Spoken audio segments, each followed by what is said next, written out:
부득이 참석을 못하셨습니다. 그 서면 인사 말씀으로 대체하는 것을 좀 양해해 주시기 바랍니다. 오늘 행사를 공동 주최하신 최민희 의원님의 인사 말씀 먼저 듣겠습니다. 것 같습니다. 그리고 어떻게 보면 국회의 문화예술, 영화에 대한 관심의 정도가 이제 이 정도밖에 안 된다는 것의 반증일 수도 있어요. 요 옆에 지금 야권에 부상하는 유력 대선 주자의 정치 콘서트는 아주 성황리에 진행되고 있더라고요. 그래서 이게 저는 굉장히 큰 문제라고 생각합니다. 그러니까 사회 전반 그 국민들은 문화 코드로 이렇게 바뀌어가는데 이 정치 영역의 문화 감수성은 무지하게 낮은 것 같아요. 그러다 보니 각 영역에서 지원하기보다는 규제를 생각하고 창작을 어떻게 자유롭게 하게 하기보다는 검열을 생각하고 이런 마인드가 아직 깊숙이 있는 것 같습니다. 그래서 결국은 그 국회의 문화 감수성, 정치권 전반의 문화 감수성, 지금 힘을 가진 세대의 문화 감수성을 높이는 것도 저는 영화 예술계 종사자들의 몫이라고 생각해요. 그래서 저희는 해드릴 수 있는 게 판 깔아 드리는 것밖에 없고 토론의 결과 좋은 제안이 나오고 그게 제도적으로 바뀌어야 될 문제가 있다면 적극적으로 미션을 수행하도록 하겠습니다. 그래서 오늘 차분한 가운데 좋은 토론이 이루어지고 원컨대는 제도적 해결의 방안까지 같이 토론을 해주시면 좋을 것 같습니다. 참석해 주셔서 고맙습니다.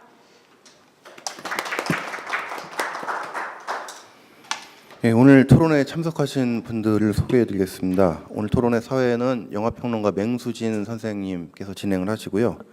발제는 고려대학교 법과대학 교수님이신 박경신 교수님의 발제가 있고요.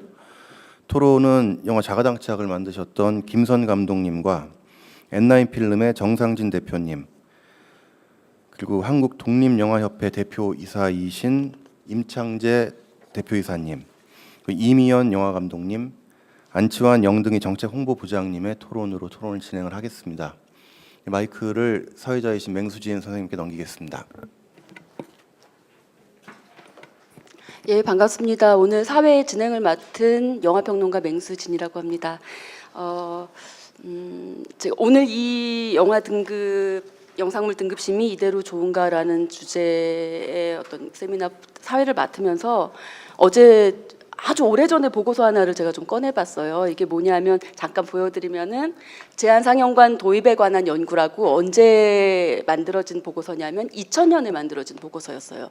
2000년에 영화진흥위원회에서 이제 외부에 있는 전문가들에게 의뢰를 해서 제한상영관 그리고 제한상영 등급에 대해서 어떻게 하는 것이 좋을까 이제 일종의 그 자문 연구서를 발간을 한 것이었는데요.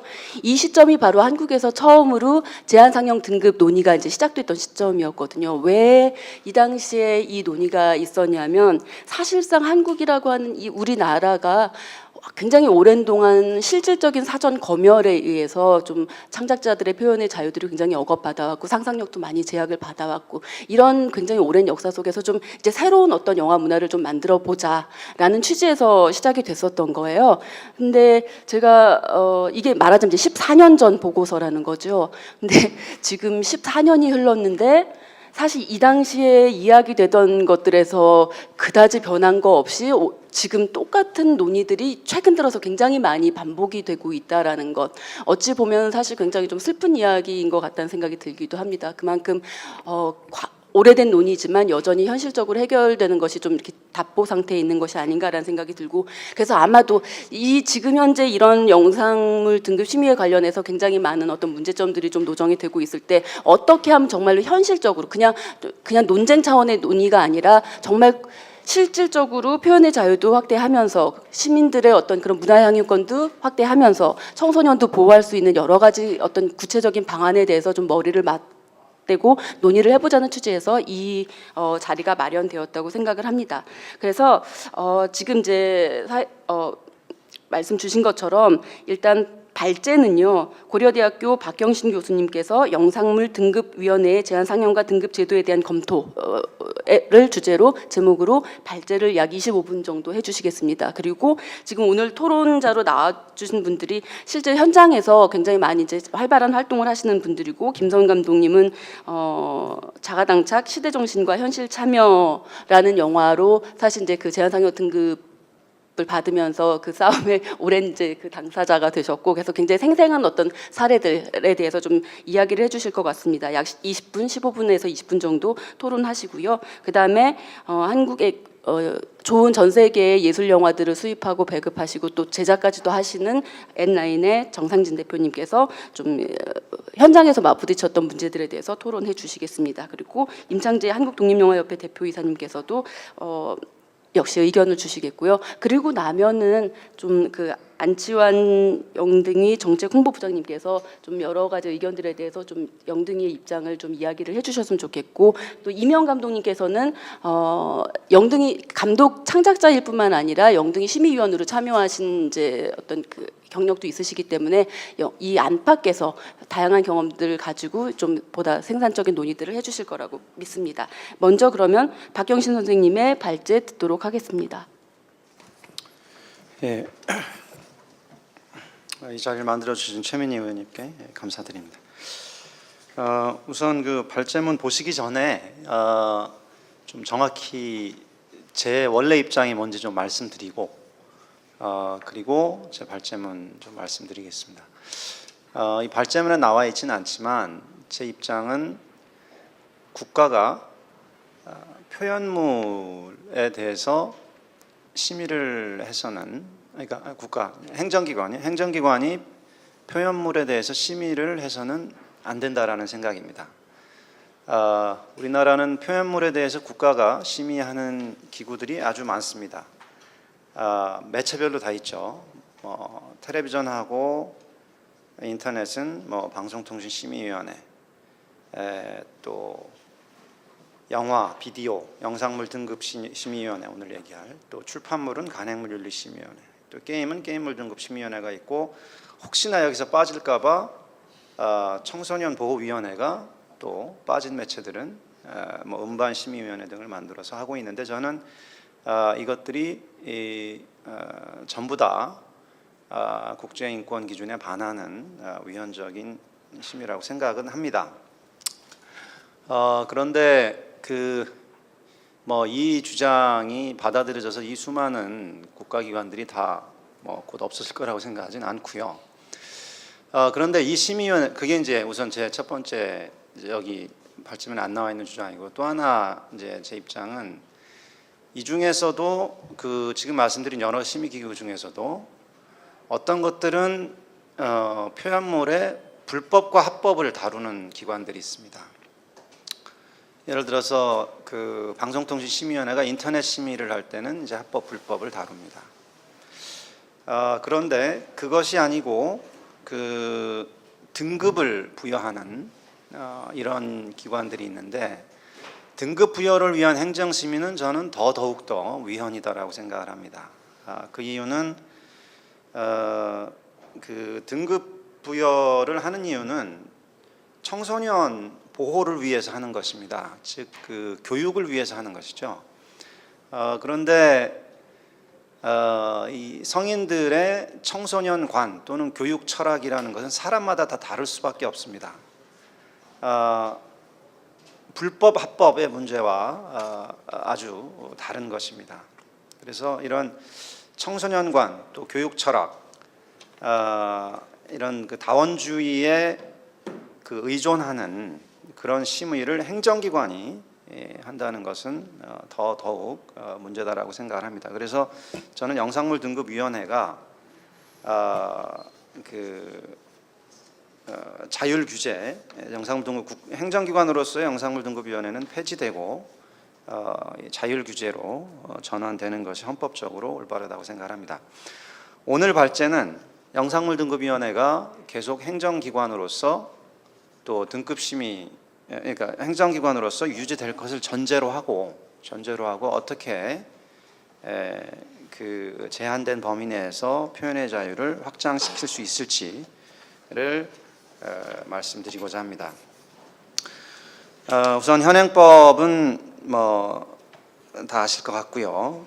그래서 등급을 안 받고 영화를 개봉할 수 없고, 그리고 영화 상영 등급 중 제한 상영가 등급을 받게 되면은 제한 상영관이 아닌 시설에서 그 영화를 상영해서는 안 되고, 또 중요한 것은 그 제한 상영관에서는 다른 영화들을, 그러니까 제한 상영가 영화가 아닌 영화들을 또 상영해서는 안 됩니다. 이거 매우 중요한 차이인데 이건 좀 이따 말씀드리겠습니다. 그리고 또 하나는 이 제한 상영관이 광고를 해서는 안 됩니다. 그리고 또 하나는 이 제한 상영가 영화는 그 다른 어떤 매체로도 만들어져서는 안 됩니다. 뭐 비디오물이나 이렇게 만들어져서는 또 안 됩니다. 그러면 현재 제한 상영 그가 등급은 그 어떻게 정당화될 수 있는가? 우선 이제 사람들이 오해하는 것은 제한 상영가 등급을 이제 그 미성년자 보호를 위한 것으로 오해하시는 분들이 있는데 이건 절대로 아닙니다. 왜냐하면 청소년 관람 불가 등급이 이미 있죠. 청소년 보호라면 청소년 관람 불가 등급으로 이미 달성이 되는 것이기 때문에 문제가 없는데, 제한 상영가 등급은 이 성인 전용 등급, 즉 청소년 관람 등급보다 한 단계 더 높은 것이라서 성인들도 보는 장소를 제한하겠다는 것이 이 제한 상영가 등급의 취지입니다. 이제 언뜻 보기에는 비상식적이죠. 미성년자 관람 불가로 아무리 수위가 높다고 할지라도 미성년자 관람 불가로도 상영 못할 영화가 어디 있겠느냐, 이렇게 생각을 할 수가 있는데, 형법이 정한 음란물이 있습니다. 음란물은 형법으로 처벌이 되죠. 그래서 그 국가가 심의를 하는 이상, 국가가 사전 심의를 하는 이상, 사전 심의를 한다고 해놓고 들어왔는데, 예를 들어서 음란물이 들어왔다. 그러면은 음란물이니까 뭐 행정기관 심의하는 사람들이 음란물이 들어왔다. 그러면은 그것을 상영 불가를 할 수는 없습니다. 왜냐하면 헌법적으로 행정기관이 사전 심의를 해서 그 아예 상영을 못하도록 하는 것은 위헌이다라는 그 헌법 원리가 아주 오랫동안 유지되어 왔습니다. 이게 이제 사전검열 금지 원리인데요. 그래서 그런 이유로 상영 불가를 정하지는 않지만 뭐 등급 보류를 한다라거나 뭐 여러 가지 방식으로 이거는 뭐 상영 안 됐으면 좋겠다라는 그런 조치를 취했던 그 과거의 그 위원회들이 전부 다 위헌 판정을 받게 됐습니다. 그래서 상영 불가를 할 수는 없습니다. 근데 상영 불가는 할 수 없는데 뭐 심의하는 사람들이 보기엔 이건 틀림없이 음란물이다. 이걸 어떻게 할 것이냐. 거기 이제 두 가지 선택지가 있습니다. 하나는 그냥 성인 전용, 그러니까 청소년 관람 불가로 그냥 등급을 부여하는 겁니다. 그러면 상영하겠죠. 상영하면 검찰이 와서 음란물로 와서 체포를 하면 됩니다. 상영한 사람을. 그게 이제 한 가지 방식이고요. 또 한 가지 방식은 제한 상영가 등급이란 걸 만들어서 자기들이 보기에 음란물이라고 여겨지는 것들은 적어도 상영 그 장소를 제한하고 제한해서 어떤 양적으로 되도록이면 많은 사람들이 보지 못하도록 하고, 그리고 또 하나는 보더라도 그 명백하게 그 장소에 나타남으로 해서 음란물을 보겠다는 의사를 표현한 사람들만 보도록 하고, 이런 식으로 이제 할 수가 있는 거죠. 그래서 두 가지 선택지, 음란물이라도 그냥 개봉을 허락하고 뭐 형사처벌을 감수하도록 한다라거나, 아니면 제한 상영가 등급을 둬서 그 상영의 범위를 제한한다라거나, 이 두 가지 정책적 선택지가 있는데 우리나라는 그 후자를 택한 것이라고 볼 수가 있습니다. 물론 과연 그러면 정말 음란물에 해당하는 것들에만 제한 상향과 등급을 부여하고 있는가, 또는 한국의 음란물 기준은 그럼 타당한가, 뭐 여기에 대해서도 뭐 할 말이 많이 있습니다만 뭐 이건 변론으로 하겠습니다. 어찌됐든 현재 사전검열 금지 원리가 있는 한, 그리고 국가가 이 등급 심의를 하고 있는 한, 제한 상향과 등급은 이런 식으로 존재 의의를 찾을 수 있다는 말씀입니다. 물론 이제 다시 한번 말씀드리겠습니다만 이것은 국가가 등급 심의를 하기 때문에 지금 발생한 문제입니다. 국가가 제가 말씀드린 것처럼 국가가 등급 심의를 안 한다면 뭐 등급 보류할 수도 있는 거죠. 이 자율심의위원회에서 등급 보류할 수 있는 거죠. 네. 또 자율심의를 하는 곳에서 뭐 상영 불가 뭐 할 수도 있는 거죠. 근데 자율심의이기 때문에 극장에서 원하면은 자기들이 상영을 하는 거고요. 어쨌든 이렇게 이제 존재 의의가 있고요. 그래서 우리나라하고 비슷하게 이제 자료집 12쪽으로 가보시면 국가가 또는 준국가기관이 사전 심의를 하고 국가나 준국가기관이 영화 사전 심의를 하고 또 그 국가가 하기 때문에 또 어쩔 수 없이 이런 그 제한 상영과 등급을 둔 나라들 두 군데를 좀 살펴봤습니다. 영국과 프랑스입니다. 영국은 청소년 관람 불가보다 높은 R18 등급이 존재합니다. R18이 주어지면은 특별히 허가된 장소에서만 상영될 수 있고요. 비디오물도 특별히 허가된 장소에서만 대면 거래가 가능하고 원격 판매는 허가되지 않습니다. 방송에서 금지가 되지만 호텔 TV 내에, 그러니까 사내 방송에서는 자유롭게 됩니다. 온 디맨드에서는 그 제공은 자유롭지만 18세 미만의 청소년이 보지 않도록 이 사업자가 알아서 책임을 져야 됩니다. 현재까지는 영국 등급심의위원회에서는 실제 성행위 장면을 담고 있는 영화들에 대해서 18세 등급을 부여해 왔습니다. 실제 성행위, 여기에 이제 좀 밑줄 부분인데 연기를 한 게 아니고요. 실제 성행위를 찍은 것들에 대해서는 18세 등급을 부여했다는 겁니다. 그래서 거기 보시면은 뭐 아주 유명한, 뭐 사실 제가 다른 건 본 적이 없고요. 제일 밑에 있는 틴토브라스의 칼리귤라가 있군요.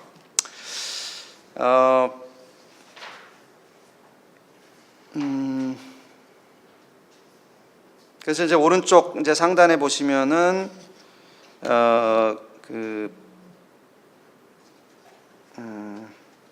우선 거기까지 좀 말씀드리고요. 프랑스 역시 영국 같은 경우는 국가기관이라기보다는 이제 준국가기관이 심의를 하는데, 프랑스는 그 행정기관의 일부인 영화작품등급위원회에서 심의를 합니다. 그래서 일반 등급 12세 미만, 16세 미만, 18세, 그리고 이제 네 번째 18세 미만 관람불가 등급인 X등급이 있습니다. 그리고 일반 극장 상영 전면 금지 등급인 토털밴 5등급이 있습니다.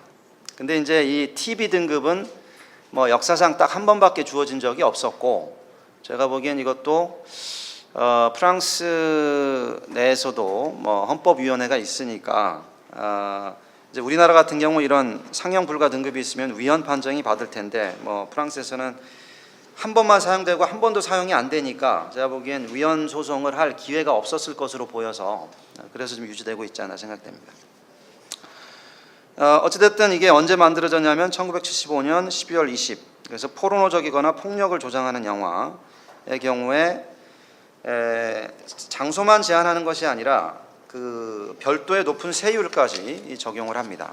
그래서 14쪽에 보시면은 세율이 어떻게 적용되는지 잘 나와 있습니다. 그리고 아시겠지만 이제 프랑스 영화들은 그 CNC를 통해서 그 제작 지원을 받게 되는데, 이 영화들은 제작 지원도 받을 수가 없게 되어 있습니다. 근데 여기서 중요한 것은 X등급 영화도 비디오 가게에서는 볼 수가 있다는 겁니다. 그럼 이제 어떤 것들이 그 X등급이 주어지냐면 2004년부터 2007년 사이에 그 딱 2번 주어진 적이 있었습니다. 만들어진 초기에는 뭐 100몇 편이 그 X등급을 받았었는데 지금 현재는 이렇게 거의 주어지지 않고 있다고 하고요. 또 파리 2구의 뭐 본누볼 근처에 있는 뭐 유일한 X등급 상영관이 남아 있다고 합니다. 그래서 표로 한번 정리를 해봤는데요. 그 제한 상영 등급제도 비교를 해보면 한국, 프랑스, 영국 다 있고요. 근데 광고 금지는 한국만 하고 있습니다. 또 비디오 판매 금지도 한국만 하고 있고요. 또 다른 등급 영화 상영하는 것을 금지하는 것도 그 한국에서만 하고 있는 것으로 보입니다. 그리고 부여 기준은 이제 프랑스 같은 경우 뭐 1996년 이후에 X등급 부여가 그 없을 정도로 매우 엄격하게 주어지고 있고, 영국도 실제 성행위에 대해서만 실제 성행위 그리고 또 실제 성행위에 대해서만 적용될 정도로 매우 높습니다.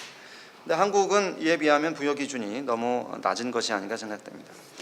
그럼 이런 그 제도들에 대해서 뭐 차례대로 말씀드리면 우선 광고 제한 문제입니다. 광고 제한 문제는 우리나라에 이제 그 제한 상영관이 전무해서 실질적으로는 제한 상영관 등급 상영을 할 수가 없죠. 근데 그래서 이것이 하나의 위헌론으로 제기가 되는데, 여기에 대해서 많은 분들이 이건 산업 문제지 법률 문제가 아니다라고 얘기를 합니다. 근데 법률상 제한 상영관의 선저물이나 광고는 제한 상영관 밖에서 보이게 하면 안 됩니다. 제한 상영관 선전물이나 광고 자체가 노출 수위가 아무리 낮고 예의 범절을 지켜도 외부에 보이게 해서는 안 된다는 거죠. 그러니까 외부에 제한 상영관이라고 써 있어도 안 되는 겁니다. 이게 참 그 반어적인 게, 그럼 청소년들도 잘못해서 제한 상영관 쑥 들어갈 수도 있거든요. 그렇게 이 표지를 안 써놓으면. 이런 상황에서는 제한 상영관이 산업적으로 존재할 수가 없죠. 광고를 해야 사람들이 올 텐데 볼 수가 없으니까. 그러니까 여기에 대해서는 이제 뭐 저보다 더 훌륭한 헌법학자분들이 여러 말씀을 하셔서 제가 그것을 좀 옮겨놨습니다. 그래서 15쪽 밑에 보시면은 제한 상영과 영화에 대한 광고라 하여 모두 선정성이나 폭력성이 과도하여 원치 않는 성인들에게 불쾌감을 주고 사회윤리에 바람직하지 못한 정도라 보기 어렵다. 나아가 제한 상영과 영화에 대한 외부 광고가 완전 금지됨으로써 영화 제작 비용의 회수 및 제한 상영관의 운영에 심각한 타격을 줄 것이 명백한 바 피해 최소성이나 법익의 균형성 요건을 충족한다고 볼 수 있을까? 이 피해 최소성 법익의 균형성은 이게 이제 헌법 심사할 때 나오는 기준입니다. 그래서 이분은 지금 위헌론을 주장하고 계신 겁니다. 이분은 참고로 이 헌법재판소 그 선임 연구관 하시다가 지금 이제 나와서 변호사 하시는 분입니다. 그리고 이제 두 번째는 극장 외부 판매 제한 문제입니다. 이에 대해서는 역시 16쪽 밑에 보시면은 영화는 이른바 대중예술로서 그 제작에는 채산성을 감안하지 않을 수 없고, 영화 제작에 있어서 비디오물로의 제작의 보급 및 수익에 의한 수익이 상당한 비중을 차지하고 있으면 주제의 사실인 바 제한 상영과 영화라 하여 이로 인한 수익을 완전 포기하라는 것은 영화 제작자에겐 지나친 손실을 강요하는 것이고, 나아가 성인에 대하여 제한 상영과 영화를 편리한 시간에 집에서 편안하게 볼 수 없게 하고 오로지 제한 상영관에서만 보게 강요하는 것이 되어 다양한 표현문을 관람할 자유를 지나치게 침해하는 것이라 아니할 수 없다. 그리고 그 위에가 더 사실 유익한 내용이 있는데요. 제한 상영과 등급의 비디오물 등은 동의하는 성인만 드나들 수 있는 특별 칸막이를 설치한 장소에서만 전시 판매돼야 할 수 있도록 하고, 비디오물 등의 표지에 제한 상영과 등급을 명확하게 표시하도록 하는 방법에 의해서도 달성 가능할 것이다. 그리고 타 등급 영화 상영 금지에 대해서도 너무 명쾌한 위헌론을 펼치셔서 한자도 빼지 않고 그대로 이제 옮겨 왔습니다. 그 세 번째 문단 정도 보시면 제한 상영관에서 다른 등급의 영화를 상영할 수 없도록 하는 위 법률 규정은 아무리 해도 정당한 입법 목적을 생각해낼 수 없다. 만일 제한상영관에서 다른 등급의 영화를 보러 온 관객이 제한상영관 영화의 예고편이나 광고물에 접촉하는 것을 방지하기 위한 것이라면 다른 등급의 영화를 상영하는 기간 동안에 제한상영관 영화에 대한 내부의 광고까지 금지시키는 것으로도 그 목적을 충분히 달성할 수 있다. 제한상영관 영화가 사회윤리나 미풍양속에 부정적 영향을 끼친다고 생각한다면 제한상영관에서 다른 영화를 상영하는 것은 권장할 일이지 금지할 일이 아니다. 이 참 무릎을 치면서 동의할 수밖에 없는 이런 일입니다. 특히 제한상영관 영화가 거의 제작되지 아니하는 실정에서 오로지 제한상영관 영화만 상영하도록 하는 것은 결국에는 제한상영관 존립 자체를 막으려는 입법 취지 아니냐, 이렇게까지 말씀하고 계십니다. 그리고 제한상영관 기준의 문제가 있는데 여기에 대해서는 사실은 대법원에서도 최근 자가당착 판결도 있었고 해서 더 말씀드리지는 않겠습니다. 그래서 이제 저는 이 발표문 준비할 때도 제가 주최 측하고 상의를 했습니다만 이거 저는 이 등급제도 자체가 국가연 등급제도 자체가 위헌이라고 생각하는데 무슨 얘기를 해야 되겠는가라고 이제 논의를 해서 현재 제도가 유지된다는 걸 전제로 했을 때 무엇이 바뀌어야 되는가에 좀 초점을 맞춰서 저는 광고 제한, 또 극장 외부 판매 제한, 또 타등급 영화 상영 금지, 이게 전부 다 충분한 위헌론이 있어서 이런 것들이 좀 없어져야 된다고 생각을 하고요. 마지막으로 이제 드리고 싶은 말씀은 이제 어떤 분은 아까 말씀드렸던 두 가지 정책이 있죠. 음란물이 사전 심의를 함에 있어서 음란물이 들어왔을 때 국가기관이 어떻게 해야 되느냐. 저는 그것에 대해서도 반드시 제한 상영과 등급을 할 필요는 없다. 그것을 그냥 상영하도록 하고 결국에는 그에 대한 책임은 상영한 사람이 지도록 하는 그런 식으로 나아가야 된다고 생각을 합니다. 그래서 여기에 대한 이제 저하고 동의하시는 분이 한 분 있어서 자리를 여기 옮겨봤는데, 성인을 보호한다는 명목으로 영화 내용을 제한한다면 민주주의 체제가 전제로 하고 있는 능력과 분별력이 있는 일반 성인 시민들은 형법이 금지하지 않는 이상 자신이 보고 들을 내용을 선택할 수 있는 헌법상의 권리가 있고 또 그 내용에 대해 스스로 선악을 판단할 능력이 가진다고 전제하는 것이 시민적 자치를 전제하는 자유민주주의 헌법의 정신이다. 욕을 쓰신 분은 또 헌법재판소 사무처장 하시다 나오신 분입니다.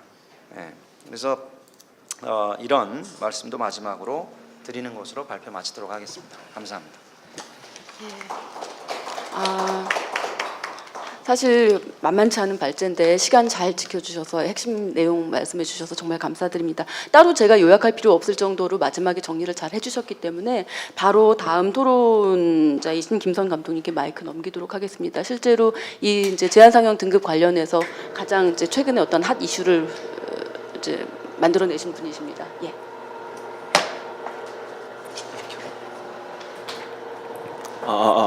예, 안녕하세요. 그 자가당착이라는 영화를 만들어서 영등이에게 제한상영을 먹고, 그리고 최근에 만든 지 5년 만에 최근에 이제 대법원으로부터 제한상영을 취소하라는 판결을 얻어낸 김선이라고 합니다. 사실 제 이름보다 자가당착이 더 유명해져서 사실 기분도 좋지만서도 사실 좀 씁쓸해요. 사실 진짜 창작자에게 있어서 그 작품이란 것은 사실 뭐랄까 사실 저 같은 가난한 영화 감독들이 사실 돈을 많이 버는 것도 아니고 자가당착을 만들면 떼돈 버는 것도 아닌데 어쨌든 이 자가당착이 태어난 이유를 좀 더 영등이가 확실하게 해줘서 영등이에게 고마운 점도 있고요. 일단 제 그 영화 여러분들이 다들 영등이 분은 확실히 다 아시겠지만 한번 그 트레일러를 보고 예고편을 보고 한번 시작하는 게 좋을 것 같습니다. 제가 비키는 게 좋을까요? 불 좀 꺼주시.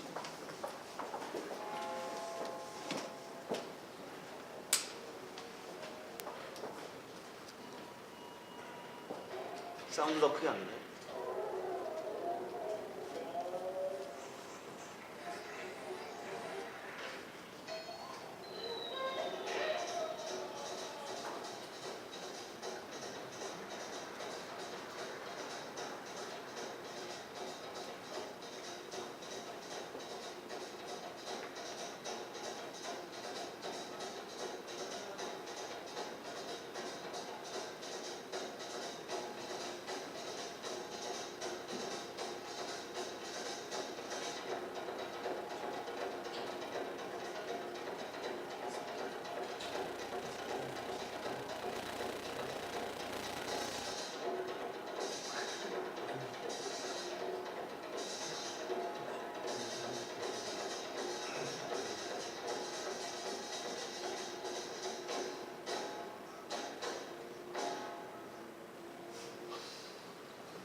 저도 만들어 놓고 좀 굉장히 오랜만에 보는데 잘 만들었네요.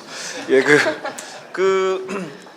보셨다시피 지금 그 타이포로 나온 그 문장들이 모두 그 제한사항과 사유에 써 있던 문장들입니다. 뭐 사실 아까 교수님께서 말씀하셨듯이 제한사항과의 그 취지는 사실 음란물, 어쨌든 청소년 보호를 위한 것이잖아요.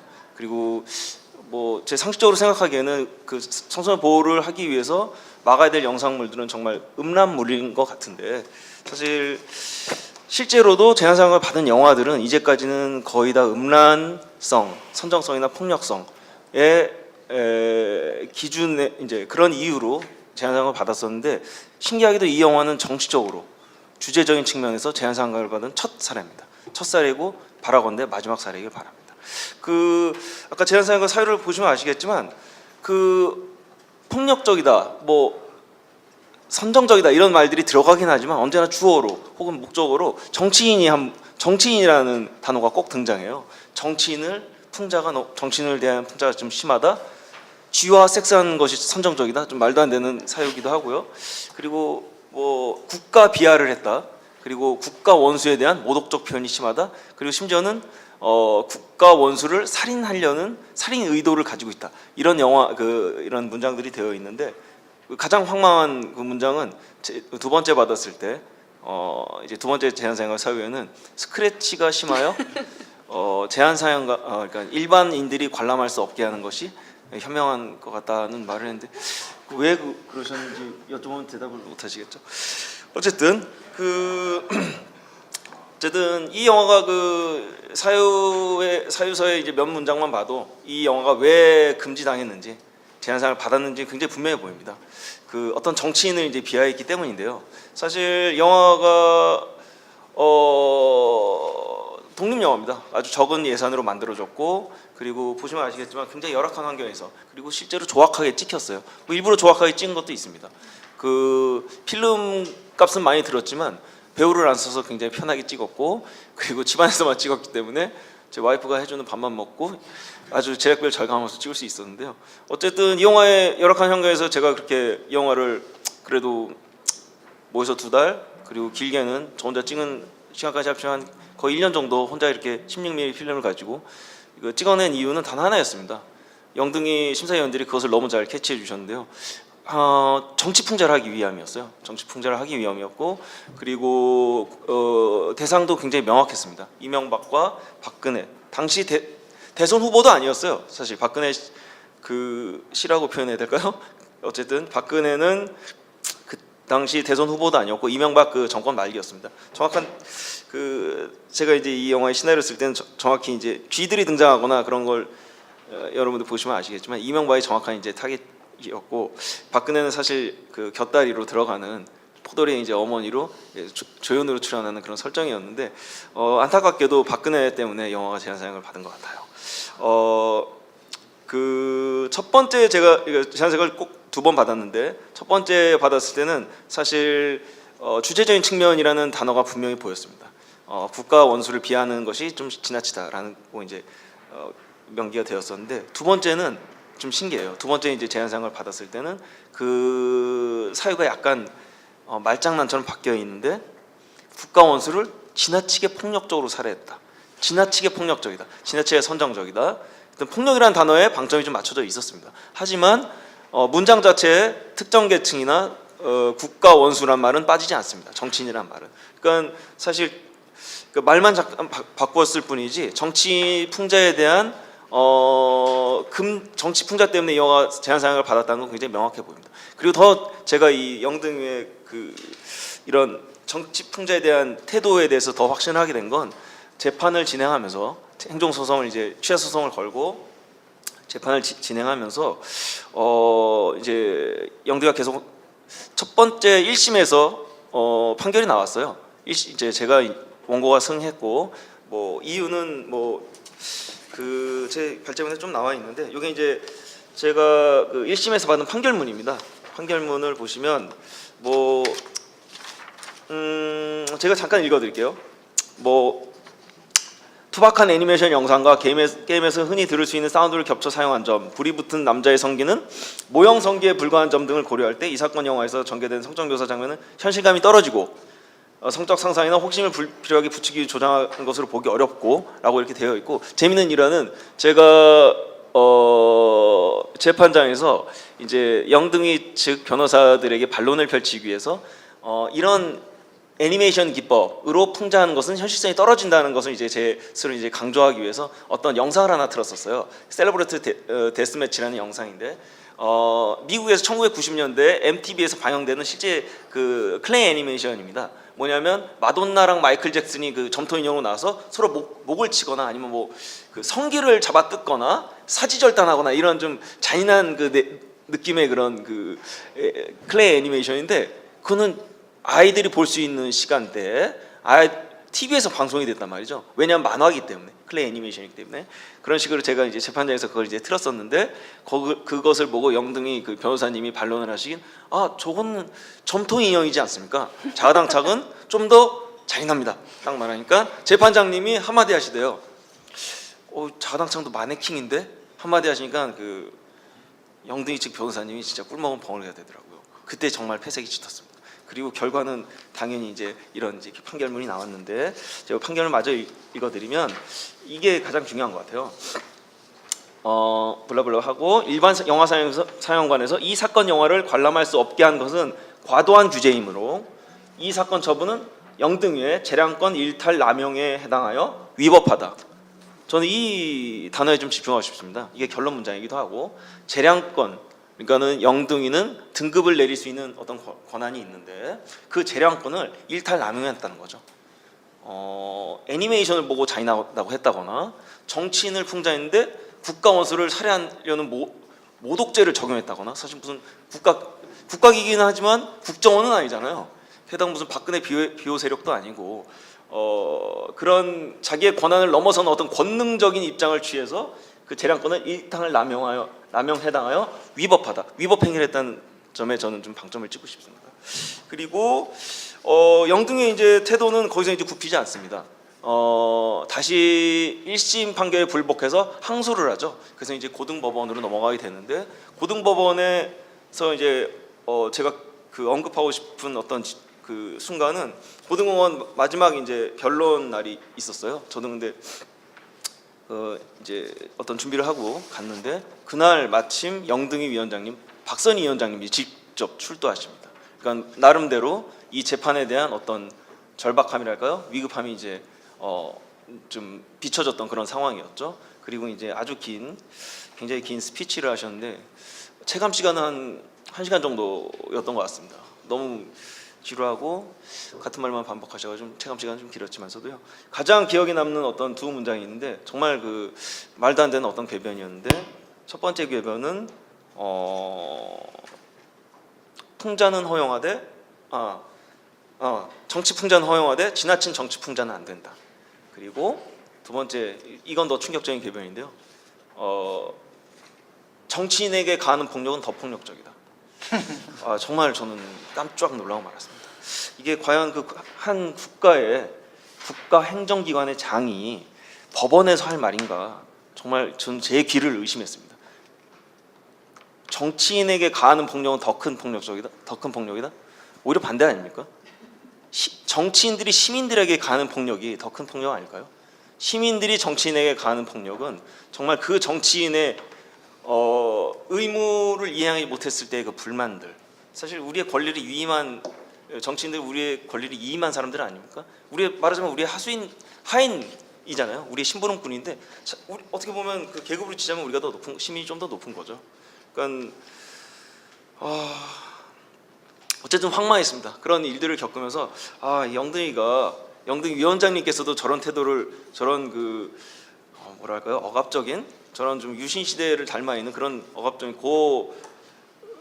고자세를 취하시니 영등이 심사위원들도 이런 건가? 갑자기 막 이런 이상한 생각까지 들고, 저는 그 진짜 영등 위원장님의 인격과 심사위원님들의 그 심의안을 의심하고 싶지는 않지만, 이런 일련의 사태를 겪으면서 영등이가 진짜 한 통속으로 보이더라고요.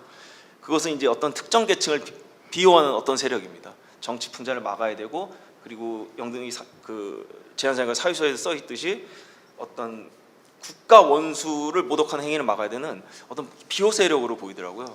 그리고 고법에서도 판결이 원고 승인이 났습니다. 그러니까 항소 기각이 납니다. 그러니까 제가 또 이긴 거죠. 근데 예상했듯이 다시 상고를 합니다. 상고를 해서 이제 대법원으로 가게 되는데, 사실 이쯤 되면 판결문도 이렇게 아주 명확히 나와 있고 이쯤 되면 영등이 좀 포기할 만도 한데 대법원까지 가게 됩니다. 사실 대법원까지 가게 된다는 건 영화한테는 어떤 의미냐면, 대법원에 가면 최소한 6개월입니다. 대법원 판결은 최소한 6개월이고 길면 1년. 그러니까 영화한테는 사실 영화라는 것은 아마 배우 하시는 분도 진짜 잘 아시겠지만 약간 그 당시에 그 신선함 같은 게 있어야 돼요. 그 타이밍이 적절해야 되거든요. 사실 그리고 자가당착 같은 정치 풍자 영화는 사실 이명박 말기에 이명박 정권 레임덕 시절쯤에 이제 상영하기 위해서 이제 만들어진 영화인데 5년이 흘러버립니다. 사실 대법원까지 가게 되면 사실 진짜 5년이 걸렸는데 상고를 하더라고요. 영등이가 상고를 해서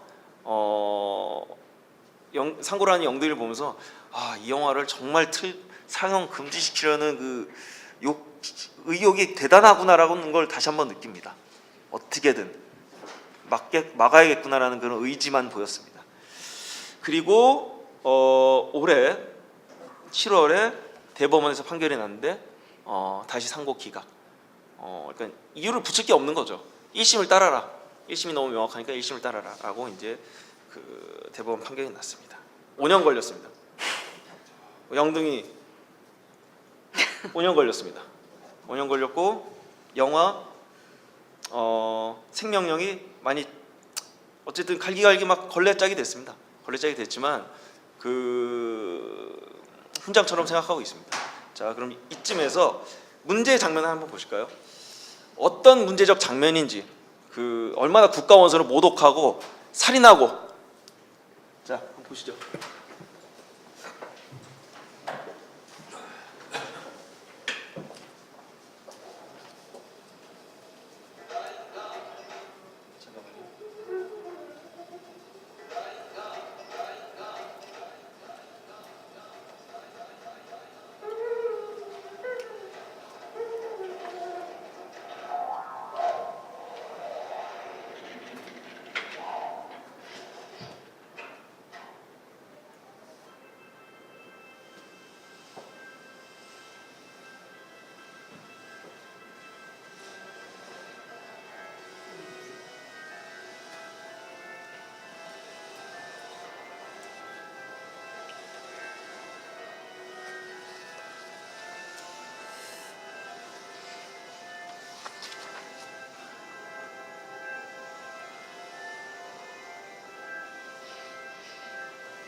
장면이고 이놈의 장면 때문에 영화가 5년을 끌었습니다. 이놈의 장면 때문에.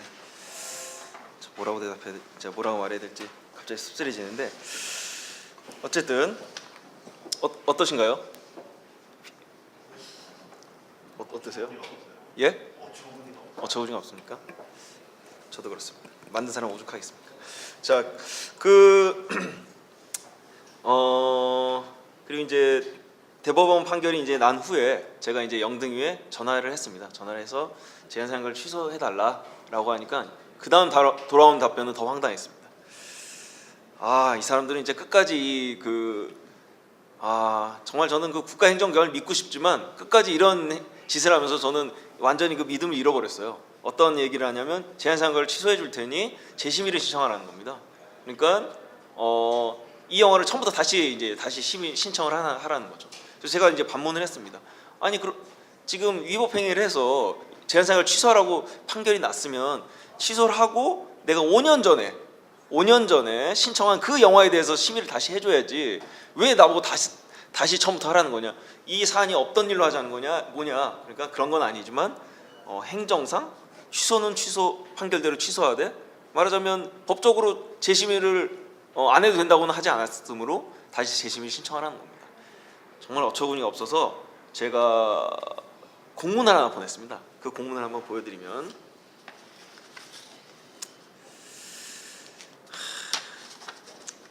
제가 이걸 쓰면서도 내가 지금 무슨 짓을 하는 것인가, 말도 안 되는 제가 이런 정치적 투사가 되리라고는 저는 생각도 못했습니다. 자, 제목은 공식 사과 요청서입니다.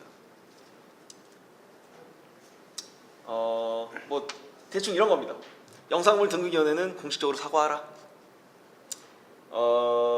일반 뭐 이게 판결문을 인용하면서 이 사건 처분은 재량권 일탈 남용에 해당하며 위법하다라고 판시했기 때문에 영등이 당신들은 위법 행위를 하였다. 그러므로 과다한 규제 1번 제한사용할 등급을 내린 점에 대해 사과하라. 2번 만든 지는 5년이지만 제한사용 등급을 받은 건 2년이기 때문에 2년을 풀겠습니다. 2년 동안 온전한 상태로 개봉될 기회를 박탈당한 점에 대해서 사과하라. 3번 공공기관으로서 국가의 공공기관, 행정기관으로서 재량권 일탈 남용한 위법 행한 점에 대해서 사과하라. 그리고 위법을 행함으로써 국민들의 볼권리와 창작자의 표현의 자유를 침해한 점에 대해서 사과하라. 이렇게 공식 사과 요청서 보냅니다. 자, 일주일 뒤에, 자, 제목도 공식 사과 요청서입니다. 자, 일주일 뒤에 답변이 옵니다. 황망합니다.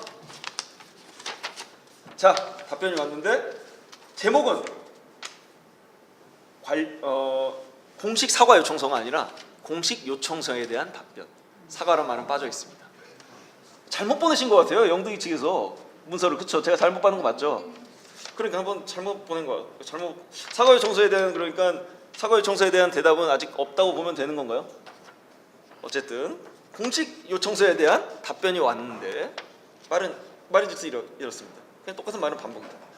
등급 결정은 취소해 드립니다. 그리고 재심을 신청하십시오. 이렇게 답변이 왔습니다. 네, 감독님 시간이 이제 너무 많이 갔죠? 네, 죄송합니다. 예. 한마디만 하겠습니다. 요것만 말하고 끝낼게요. 정말 이 태도에 대해서, 영등의 태도에 대해서 심히 불신을 가질 수밖에 없습니다. 창작자가 이런데 시민들은 오죽하겠습니까? 전 당사이지만 갑자기 이런 그 기억이 떠오르네요. 그 박선희 위원장님이 고심 법원에서 마지막으로 이제 긴 지루한 스피치를 하실 때 이런 말씀하셨습니다.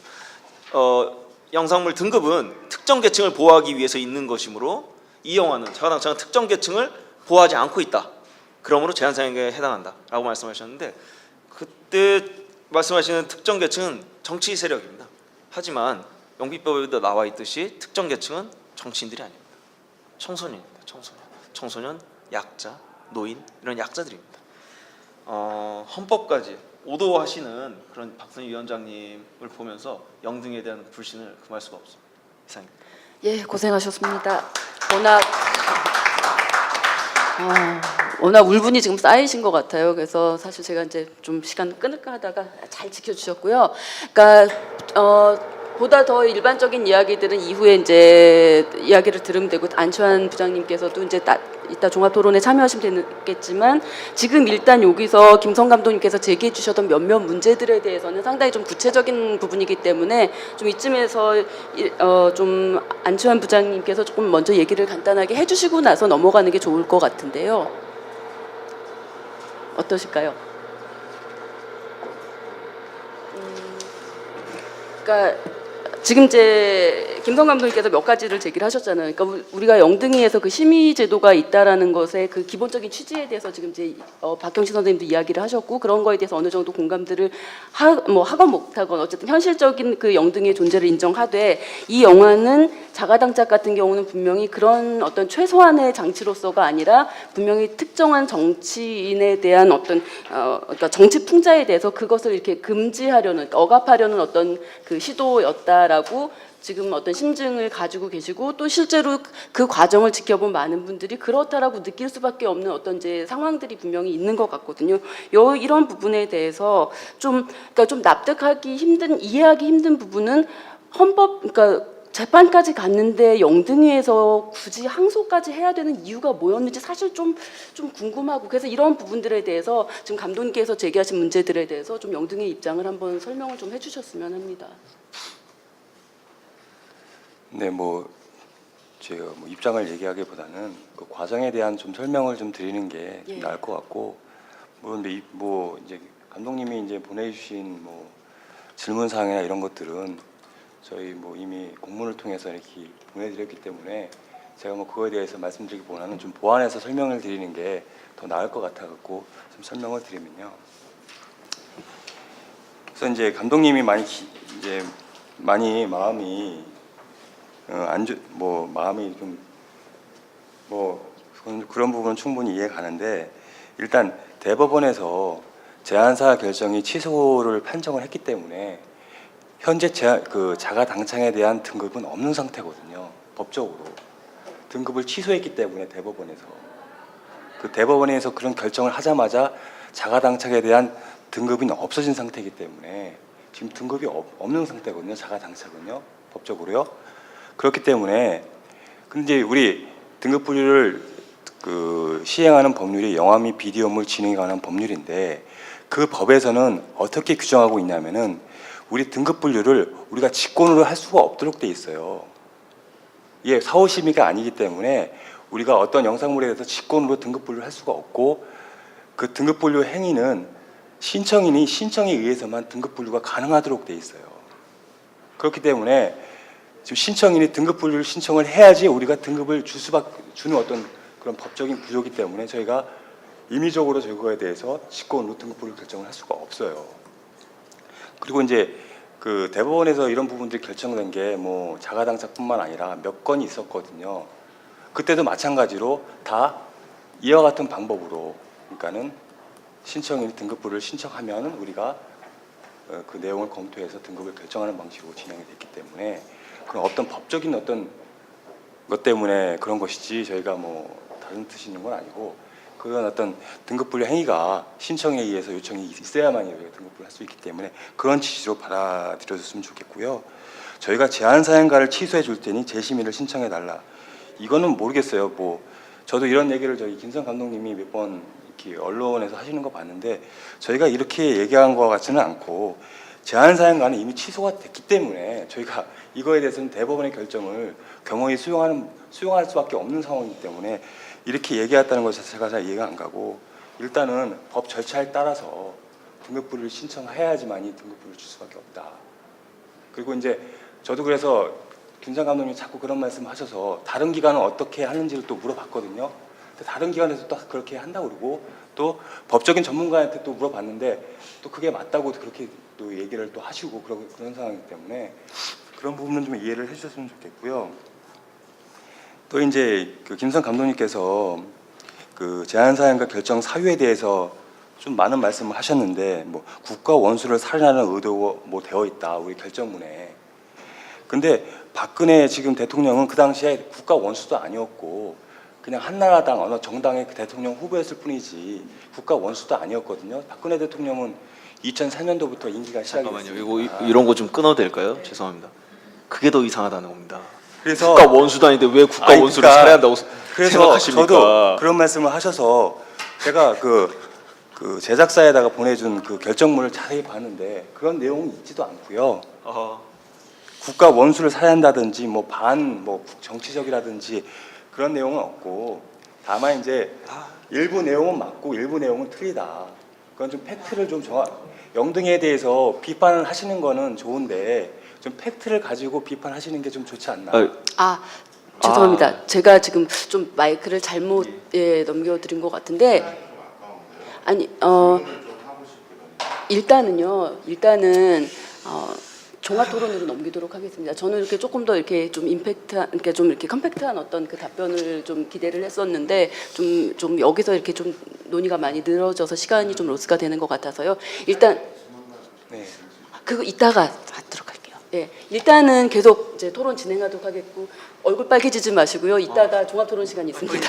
예, 그러면 바로 이어서 이제 정상진 대표님이시죠. 예, 토론 부탁드리겠습니다. 네, 안녕하세요. 사실 지금 여기 와서 좀 느끼는 부분이 앞서 우리 최민희 의원님도 말씀하셨지만 지금 오늘 저는 여기 왜 왔는지를 모르겠어요, 솔직히. 뭐 우리끼리 또 얘기하다가 또 우리끼리 끝날 얘기를 또 시간 낭비를 또 하고 지금 가야 되는데 다들 바쁜데 뭐 핸드폰 다들 보고 있지 않습니까? 그래서 좀 어떠한 결과를 이런 자리를 만들어준 부분, 아까 앞서 최민희 의원님이 말씀하신 것처럼 장을 만들어줬지만 그 장을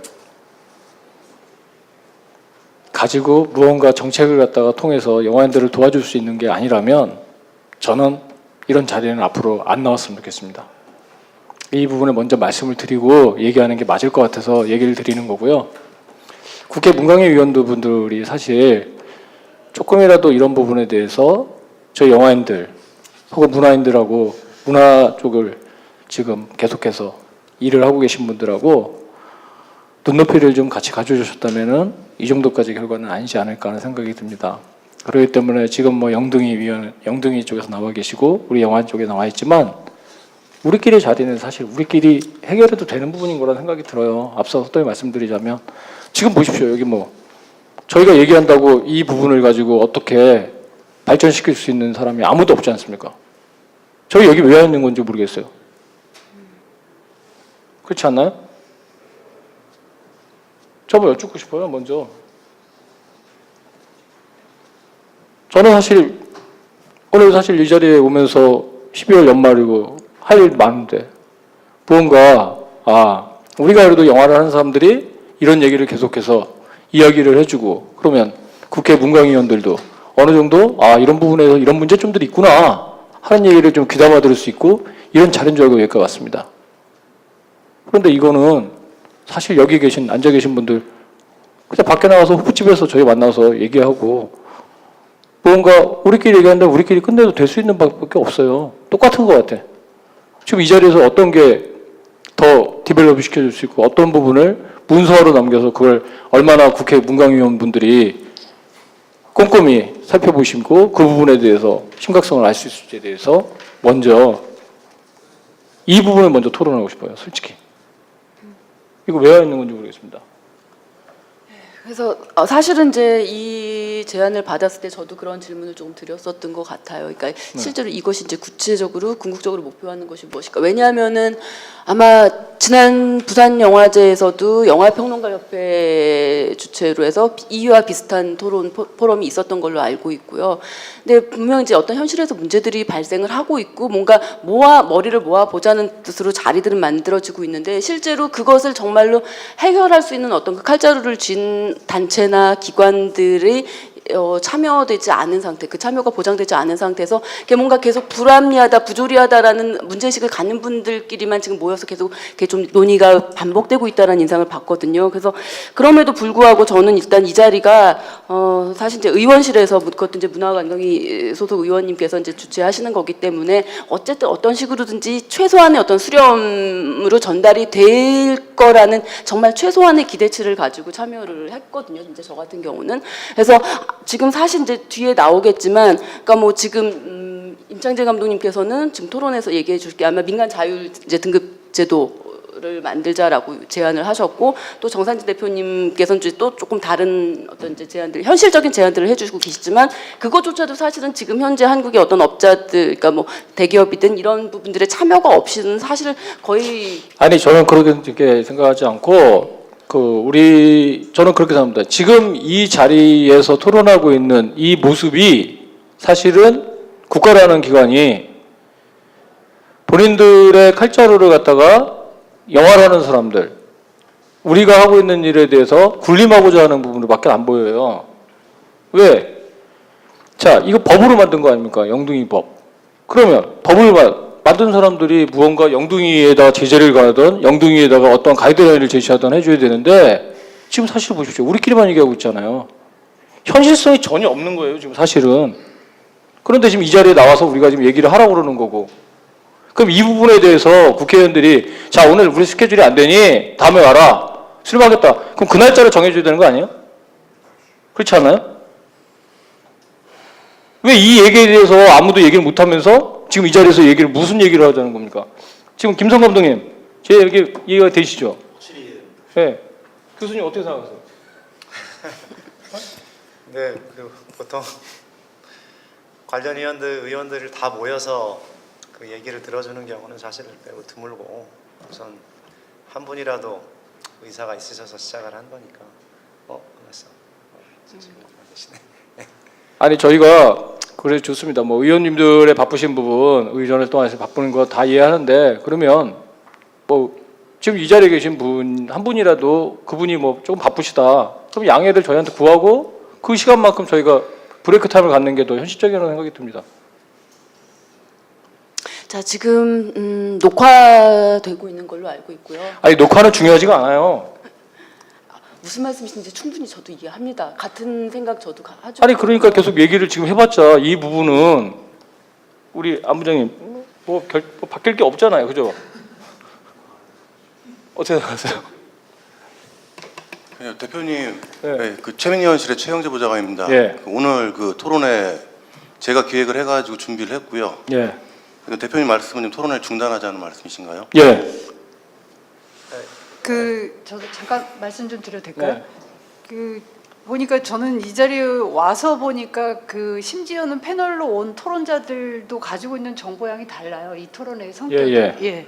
그래서 뭐냐면 저는 오히려 그 영화 현장에서 느낀 바로는 좀 전에 정상진 대표도 지적하셨지만 이게 말씀하신 대로 뭐 최민희 위원께서도 뭐 일종의 업계에서 원하는 쪽을 본인 당사자들에게 올라오면 해결할 수 있는 방안들을 마련하신다는 거라면 최소한 그런 인식이 시작이 됐다면 아마 그 지금 그 보좌관님이 준비하시면서 저는 이 개개인분들이 이상하다는 게 아니라 이 토론자들의 구성이 조금 모호하거든요. 제가 볼 때는. 왜냐하면 아까 말씀하신 대로 뭐 부산에서 영화평론가협회에서 주최로도 다시 토론도 있었고 그때도 사실은 이게 업계를 대표할 만하거나 업계에 실제로 피부로 와닿는 대표성을 띠는 분들이 전혀 참여가 안 되고 있는 토론회나 그 다음 수순이라는 게 사실은 제가 깜짝 놀란 거는 실제 그 제안 상영가를 받은 당사자들이 이 자리에 나와서 그 얘기만 한다라는 것 자체가 상당히 좀 어불성설이라는 생각이 들거든요. 그러면 이 토론회는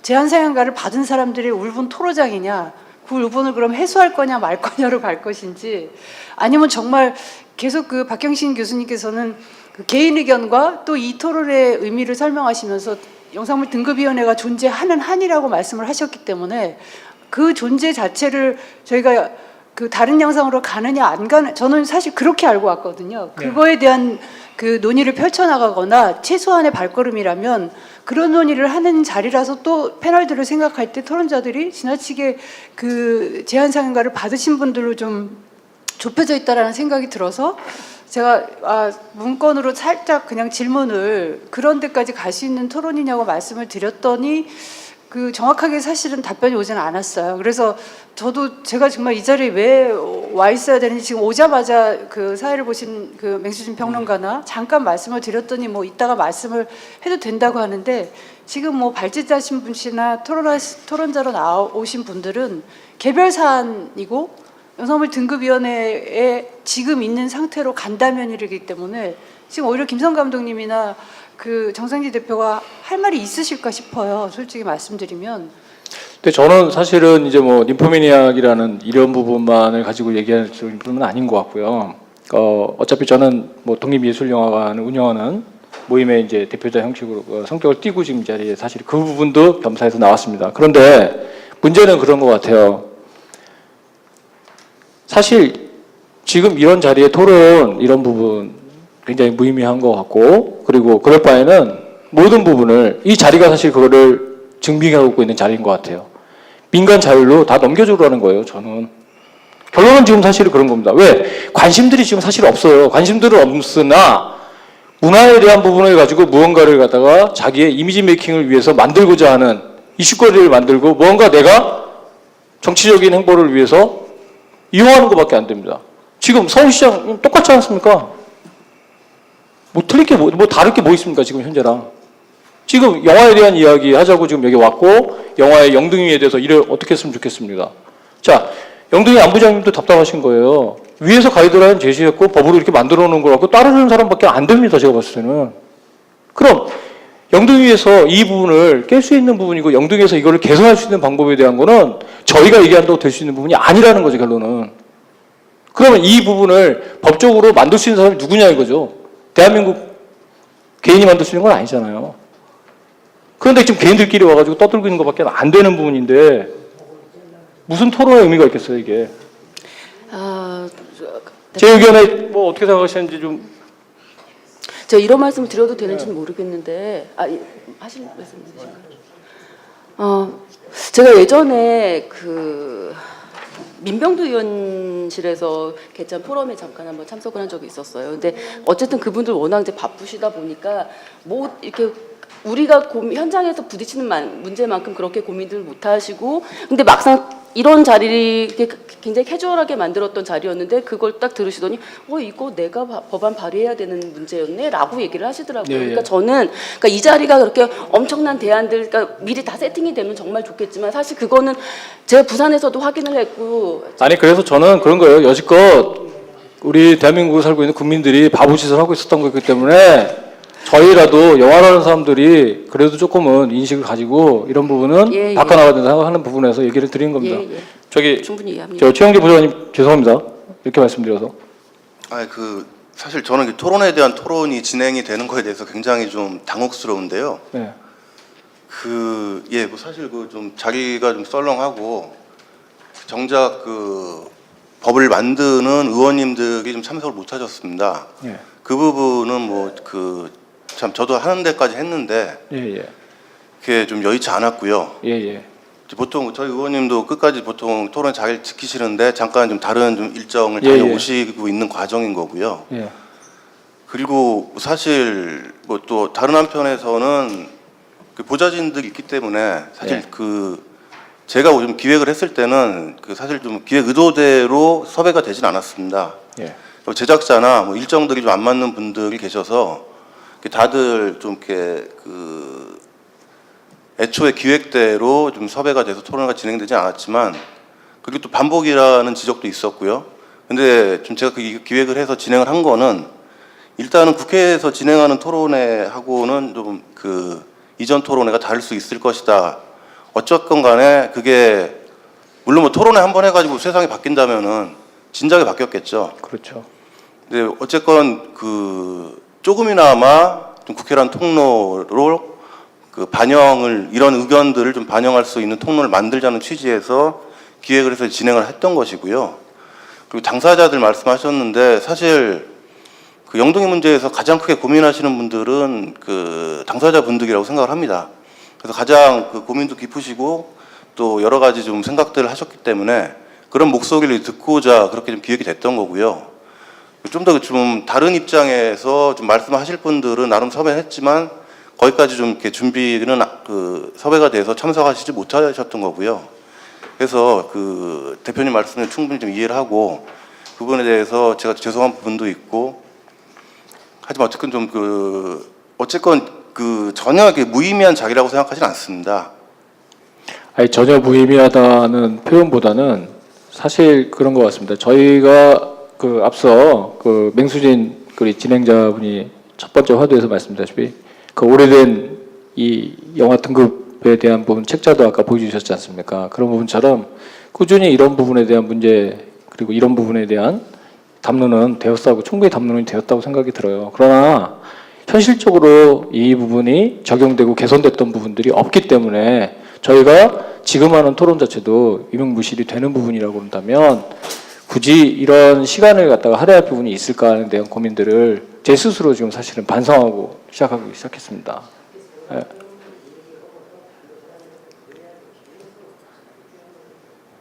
죄송합니다, 어르신. 예. 많이 살다 보니까 사실 그런 겁니다. 맞습니다. 한 15년 가깝게 지금 같은 논의들이 반복이 되고 있고 잘 못 들었는데 죄송한데요. 네. 예, 그래서 그럼에도 불구하고 일단은 지금 이 자리에서는 어쨌든 들을 때까지 또는 들릴 때까지 작은 목소리지만 어쨌건 제가 이렇게 혼란을 야기시킨 부분에서는 죄송하게 생각을 하고요. 저는 그렇게 생각합니다.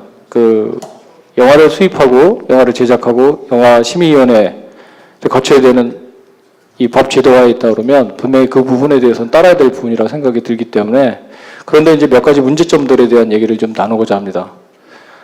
아까 우리 박경신 교수님이 말씀하신 것처럼 김선 감독님이 정치적인 이런 부분으로 제한상영가를 받은 것과는 다르게 사실 유럽의 영화나 제3세계 영화 혹은 지금 깐느나 그 세계 5대 영화제를 통해서 영화가 나오는 부분에 대해서는 그 성에 대해서 어떻게 보면은 한국의 눈 잣대로 봤을 때 음란물로 볼 수도 있을 것입니다. 분명히. 왜냐하면 성기 노출이 되고 직접적인 성 행위를 하는 장면들도 분명히 들어가기 때문에.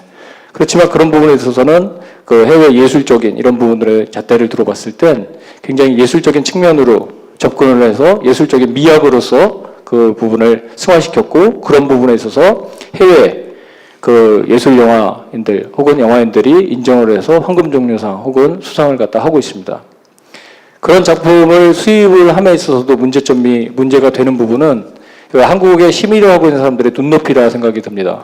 그런 부분에서 제가 그 올해 수입한 ним프매니악이라는 영화 자체는 뭐 여기 ним프매니악이라는 단어의 뜻을 정확히 다들 알고 계실지는 모르겠지만, 저는 제가 좀 그 부족해서인지 모르지만 첫 번째 그 영화의 제목을 듣고는 무슨 뜻인지 몰랐었으나 그 제목 자체만을 가지고도 사실 한국 실정에서 봤을 땐 제한상용을 받아 마땅하죠. 여성이 성집착증, 그러니까 쉽게 말하면 섹스를 너무 좋아하는 나머지 섹스에 미쳐 사는 여자에 대한 이야기를 다룬 영화입니다. 그럼에도 불구하고 ним포매니악이라는 단어는 그대로 영어로서 통과를 시켰습니다. 제한상용가가 아닌 일반 포스터나 이런 걸 쓸 수 있게끔. 하지만 그 영화의 해외 포스터, 물론 보는 관점에 따라 틀리겠지만 등장인물들의 포트폴리오가 나오는데 그 장면들이 그 마치 컨셉은 사실 그 감독도 의도한 컨셉은 오르가즘을 느끼고 있는 배우들의 모습을 담기 위해서 찍었고, 그 장면이 포스터로 들어갔을 때 우리나라 영등이 기준으로 봤을 때는 도저히 이거는 길가에 붙일 수 없기 때문에 제한상 그 심의를 반려를 한 상태가 돼서 저희가 어쩔 수 없이 불러 처리를 해서 포스터를 갖다가 하는 어처구니 없는 사건이 벌어졌습니다. 물론 그 포스터로 인해서 많은 화제가 됐었고요. 하지만 그 부분 저는 동의하는 부분도 있습니다. 왜냐하면 과거 사례를 봤을 때 포스터나 이런 부분을 영등이 혹은 이 그 심의를 통과한 상태에서 광고를 했을 때 일반 시민들, 학부모들의 반발이 있을 경우에는 어쩔 수 없이 그 부분이 철회되고 어쩔 수 없이 그게 교체가 돼야 되는 부분이 있다는 부분에 대해서 여러 그 경로를 통해서 접수됐던 바 그 부분 따라야 될 부분이었다 생각이 들고요. 그런 상태에서 사실은 영화를 이 개봉을 하는 입장에서 해외 수입을 하고 이런 부분에서는 손실이 막대하기 때문에 영화가 개봉되기 전에 심의를 갖다 넣는 부분인데, 심의를 ним포매니악 같은 경우에는 실질적으로 5번의 심의를 거친 후에 개봉을 하게 됩니다. 그에 따른 뭐 손해 비용도 그 만만치 않았지만 뭐 그런 부분에 있어서는 저희도 어느 정도 인정을 하고 있었던 부분이기 때문에 갔던 부분이고요. 하지만 이제 문제점을 저는 이제 드리고 싶은 말씀은, 과연 제한상용가를 제한상용가로서만 둬야 되느냐, 도저히 이 부분을 제한상용가가 없는 대한민국이라는 나라에서 어떻게 그 제대로 된 해외 예술 영화에 대해서 그 저희가 소화를 하고 상영할 수 있는 기회를 가질 것인가에 대한 고민을 스스로 하게 되었습니다. 물론 저도 예술영화관을 운영하는 입장에서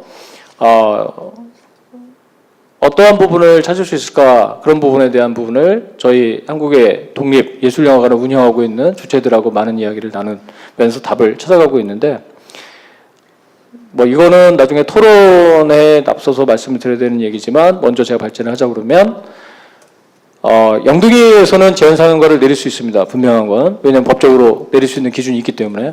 그러면 예술영화관, 그 일반 영화관과 예술영화관이 있습니다. 그 예술영화관은 어떻게 보면 문화부 내에서 예술영화관을 인정을 하고 있고요. 그리고 영진이에서도 인정하고 있는, 두 기관이 인정하고 있는 공간이기도 합니다.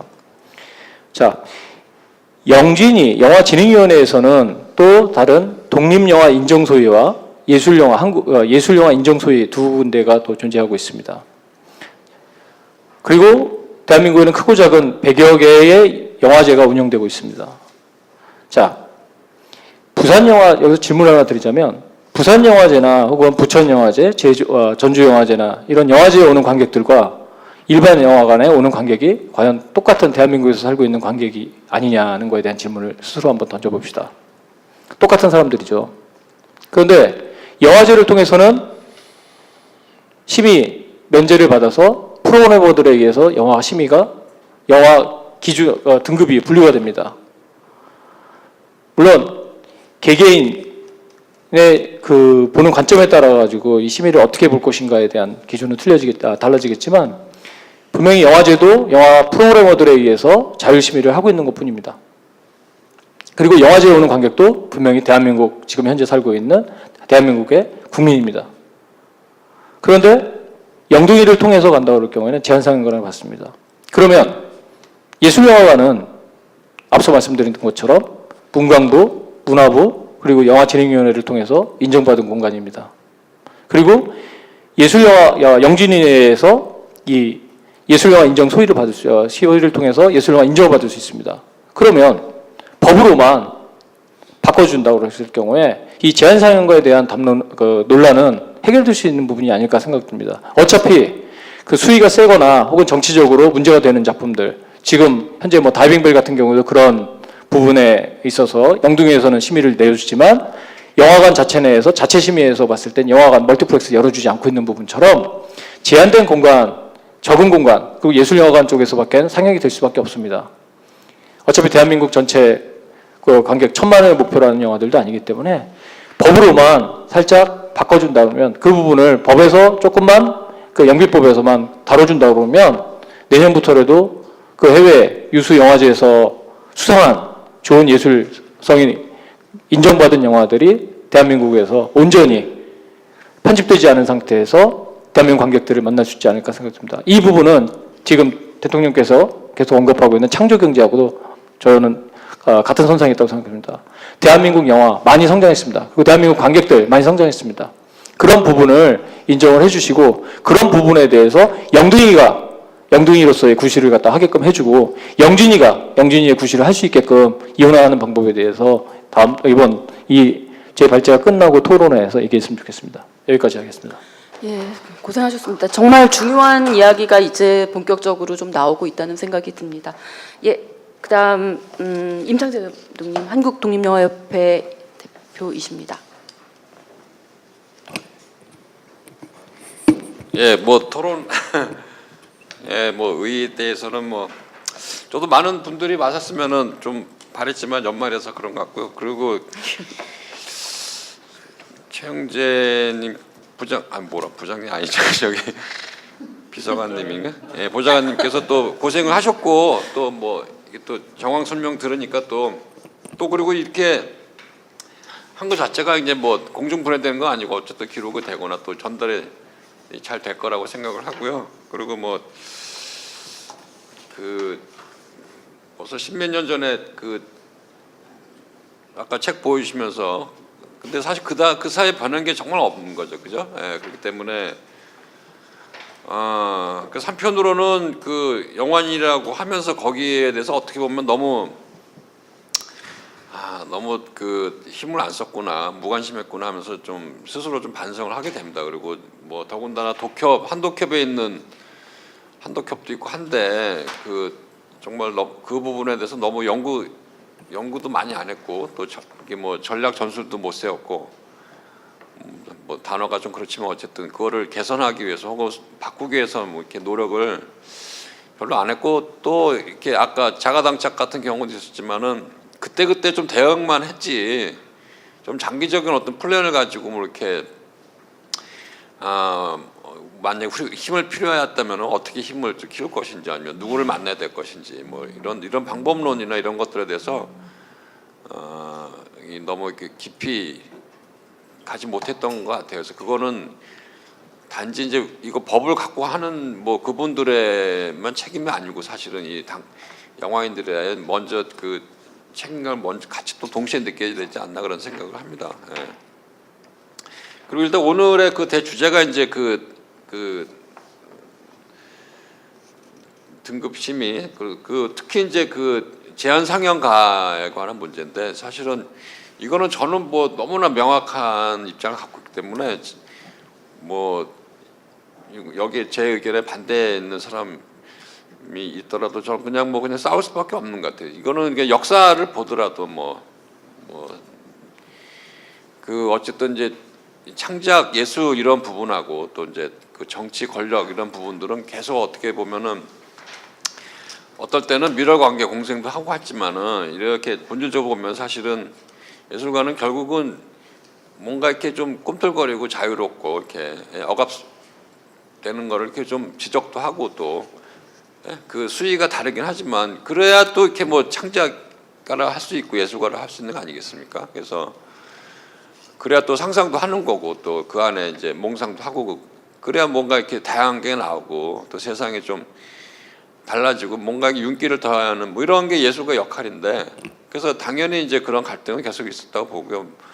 뭐 19세기 프랑스 사드나 이런 사람까지 안 가더라도 우리나라 뭐 60년대부터 보면은 뭐 그거 특히 영화 같은 경우는 굉장히 대중성이 많기 때문에 더욱더 이제 그 영화법 자체가 영화를 뭐 진흥하기보다는 굉장히 규제하는 쪽에 실제로 그게 많았죠. 그 법을 보면 그렇죠. 그래서 이제 그게 그 80년대 민주화가 되면서 이제 영화에 대한 인식도 많이 달라졌어. 뭐 법도 다 바뀌고 뭐 영진이도 생기고와 공륜도 없어지고 이제 지금의 현재 영등이로 있지만 사실은 그 영등이도 사실은 민간 형식적으로 민간으로 구성돼 있어요. 민간으로 구성돼 있지만 근데 그거를 이제 그 수장을 임명하는 과정이나 뭐 이런 것들을 이게 보면은 그 어쨌든 간에 본인이 민간이라 생각하더라도 그거를 이렇게 간택을 한 그 정부 입장에 기관의 눈치를 볼 수밖에 없는 게 또 인간이 아니겠습니까? 그래서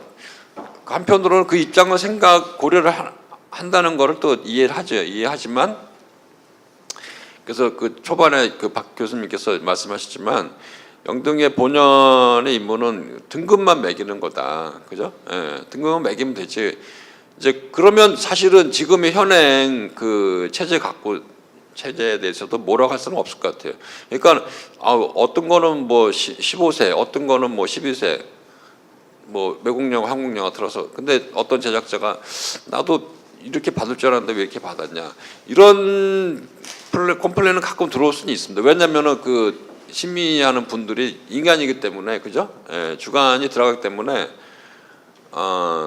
항상 똑같은 답은 나올 수 없다 보고요. 또 사람이 또 바뀌지 않습니까? 그러니까는 거기에 대해서 인정을 하더라도 이제 그 외의 것에 대해서 어떤 그 불신의 의혹이 생길 때는 참 문제가 되는 거죠. 더군다나 그것이 어떤 아까 뭐 자가당착 뭐 너무 많이 얘기를 했지만 그것이 어떤 뭐 정치적인 어떤 뭐 그런 거냐 뭐 그런 문제와 관련이 있지 않나 이렇게 되니까 자꾸 그렇게 생각을 하게 되니까 비교하게 되니까 그 현장에 있는 분들이 그 비판을 할 수밖에 없다고 생각하고요. 그래서 그 심의 등급만 잘 매기면 된다. 뭐 이런 생각을 하고 있습니다. 그리고 제가 이제 토론문에서 이제 자율 등급 완전 자율 등급 가자는 얘기는 그래서 그 이제 그러한 이제 것을 보다 자유스럽게 자율적으로 그야말로 이제 등급만 자유롭게 매길 수 있는 그런 환경이 되려면은 완전 자율 등급로 가야 된다라고 그 제가 주장하고 있고 그런 그 뭐 가을에 부산에서도 그렇게 얘기를 했습니다. 그리고 많은 사람들이 연구하는 분들이 또 이렇게 얘기하고 또 외국의 사례들도 그 미국이나 일본, 프랑스도 이제 거의 이제 그렇게 가고 있기 때문에 지금 뭐 예산의 문제나 뭐 공간의 문제나 이런 거 때문에 안 된다 이런 건 아닌 것 같고요. 그래서 거기에 대해서 좀 더 본격적인 논의나 이런 것들이 진행되면 좋겠고 내부에서도 좀 얘기가 영등의 내부에서도 이런 얘기가 좀 나와야 되지 않나 이런 생각이 듭니다. 네. 그리고 그 정도로 얘기를 하죠. 그러니까 완전 자율 등급제로 장기적으로 이제 가야 된다라고 말씀하셨는데 그 구체적인 방안에 대해서는 이따 종합토론 시간에 한번 이제 가능한 한 좀 이야기를 진행해 보도록 하겠습니다. 지금 일단 발제문 주신 분들은 다 논의하셨고 두 분이 남으셨는데요. 먼저 이명 감독님께 그래서 사실 창작자이시면서 동시에 심의위원 경험하시면서 굉장히 많은 그러니까 문제의식도 느끼셨을 것 같고 또 이런 대안들도 좀 생각해 보셨을 것 같은데 부탁드리겠습니다. 글쎄 제가 본의 아니게 지금 명패는 감독으로 왔는데 가장 최근에 그 영상물 등급위원회 영화 분야 그 심의위원을 2013년까지 부산 이전까지 하고 있어서 그 문제 그 자질의 논란을 빚고 있는 심의위원 중에 한 사람이었기 때문에 하필 그 시기에 제일 많은 제가 다 봤네요. 고갈 자가당착 줄탁동시 메비우스까지 다 보고 근데 이 전제는 제가 그 앞에 말씀하신 분들의 100% 공감하면서 이 기구가 존속하는 한해 전제를 얘기를 할 수밖에 없을 것 같아요. 이거를 그렇지 않다면 뭐 좀 전에 말씀하신 임창재 감독님 말씀하신 것처럼 완전 민간 자율 기구로 가는 길에 대한 토론이나 모색이 영화업계 내부에서나 안에서나 실제로 필요한 일이고요. 어느 정도 조금씩 그 진행이 되고 있는 걸로 알고 있어요. 그걸 전면적으로 누군가가 찬성한다, 전면적으로 반대한다 이런 거조차도 얘기가 좀 돼야 될 부분이 있을 것 같아요. 근데 제가 오늘 그냥 조금 간략하게 심각하지 않게 사실은 심각한 사안이었는데 특히 그 영상물 등급위원회 두 가지인 것 같습니다. 현재 이 기구가 존속하는 한 지속적으로 앞에 지적하신 것처럼 영상물 등급위원회가 등급 분류에 방점이 찍히지 않고 사전 심의라는 거에 방점이 찍혀 있어요. 그래서 제가 처음에 저는 말하자면 업계 추천처럼 밖에 있는 필드에 있는 사람 추천처럼 영상물 등급위원회 영화 심의위원으로 들어갔을 때 그 다른 분야에서 오신 분들이 그 분야를 제가 어떻다 저떻다 말씀하시는 게 아니라 이분들이 상당히 아직 개봉되지 않은 영화를 먼저 보면서 본인들이 굉장한 그 사명감과 의식이 투철하세요. 사전에 내가 심의를 하고 있다라는 거에 굉장한 그 자부심과 자긍심과 내가 이렇게 하지 않으면 안 된다라는 게 굉장히 그 각 업계에서 오신 분들이 강하세요. 그러니까 말하자면 오히려 그 안에 들어가 있는 저나 다른 영화 관련 업계 종사자분은 너희들은 전문가니까 너희 입장만 본다라고 말씀을 하셔서 저희는 12, 15세 뭐 청소년 관람 불가 말씀하신 것처럼 전 세계 등급 제도를 시행하고 있는 나라들이 많기 때문에 단순히 등급 분류에 대한 거 가지고는 문제점이 생기면 좀 보완할 수 있습니다. 근데 제가 경험한 바로는 가장 큰 거는 등급 분류에 절대 방점이 찍히지 않는다라는 거예요. 그 예가 뭐냐면 예를 들면 지금 그 제한사연가가 이 제도 안에서 어쩔 수 없이 말도 안 되지만 나왔다 치면 예를 들면 이렇습니다. 고갈을 제가 한 3-4번을 봤는데 그 같은 분들이 계속 봅니다.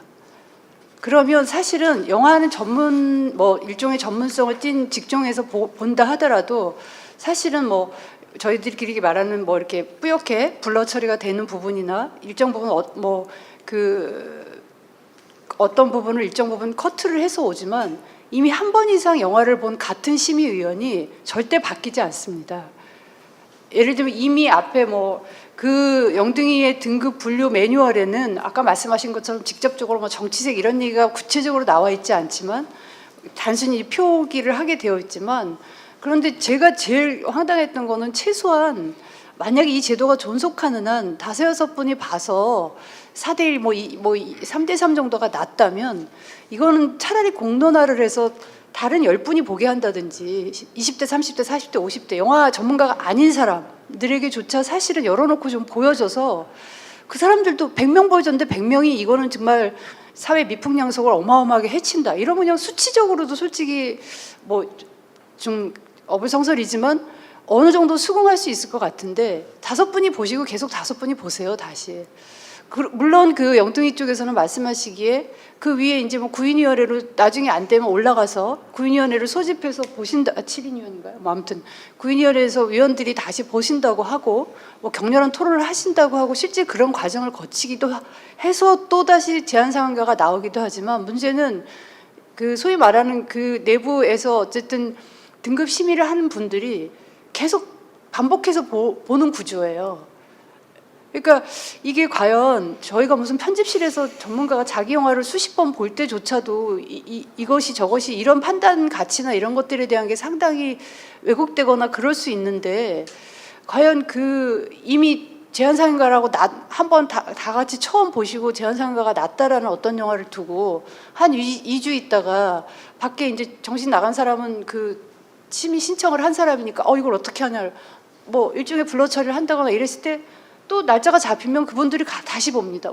뭐가 고쳐져 왔나? 뭐를 블러 처리를 해왔나? 이미 이제 잘못 가고 있는 거라는 거죠.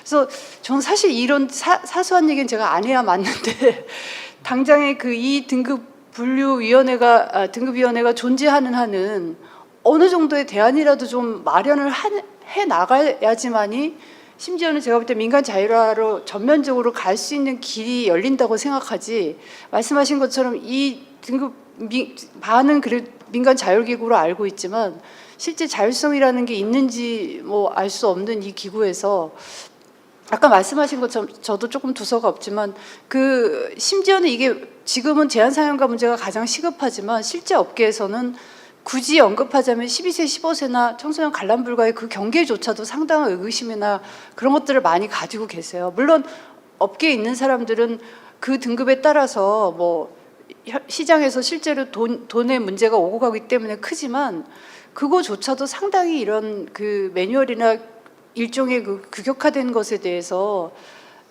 굉장히 불신이 커지고 있는데 그 불신이 커진 것들 중에 하나는 특히 공교롭게도 요 몇 년 사이에 제한상영가 작품 편수가 현저하게 늘어났다는 거는 뭐 업계도 상당히 지금 뭐 다른 모색을 해야 되는 시점이기도 하지만 영등이에 정말 계속해서 이 등급 분류라는 거에 여전히 그런 그 일종의 오리엔테이션이 되어 있든지 아닌지가 여전히 저 개인적으로도 의심스럽고 업계에서는 상당한 그 문제점으로 보고 있는 시점인 것 같습니다.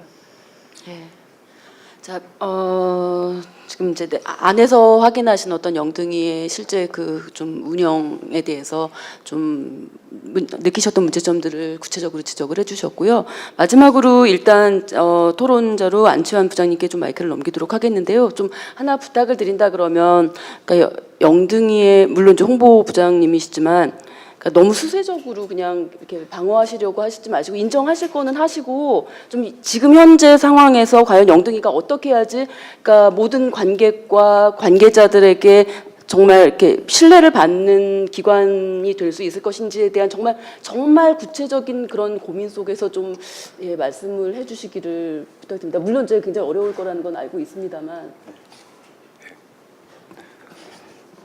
네, 뭐 하도 저 위원회에 대해서 많은 다양한 얘기와 비판적인 얘기를 많이 하셨기 때문에 제가 뭐 어디서부터 어떻게 이걸 얘기를 해야 하나 뭐 그런 부분에 대해서 너무 말하기가 정리된 의견으로 말하기가 좀 어려운데, 일단 뭐 영상물 등급위원회에 대한 문제 제기는 한 두 가지 정도로 이제 생각이 되는데요.